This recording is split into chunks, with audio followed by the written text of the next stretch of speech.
Nagsagawa ang mga tauhan ng Agoo Police Station sa pangunguna ni Police Major Ricardo C. Serrano Jr., hepe ng Agoo Municipal Police Station, ng Project PIDAL o Promoting Enforcement for Defense, Action and Lawfulness na may layuning palakasin ang seguridad at ugnayan sa komunidad. Sinimulan ng aktibidad sa pamamagitan ng pagdalo sa Sunday Mass sa Agoo Basilica Church upang humingi ng gabay at basbas para sa kaligtasan ng lahat ng kalahok. Mula sa simbahan, naglunsad ang mga pulis ng bike patrol patungo sa iba't ibang barangay sa Agoo. Habang umiikot, nagsagawa rin ng grupo ng Oplan Bandilyo upang magpalaganap ng mahalagang impormasyon at paalala sa publiko.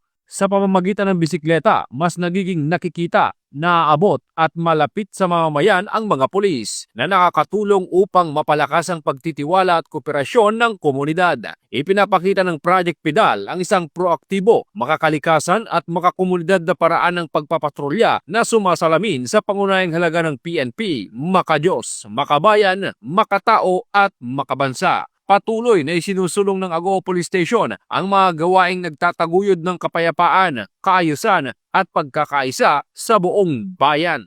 Mula dito sa Ilocos Region, ito ang inyong PNN Correspondent, Police Corporal J.R. Del Mendo, alagad ng batas, tagataguyod ng Balitang Pulis.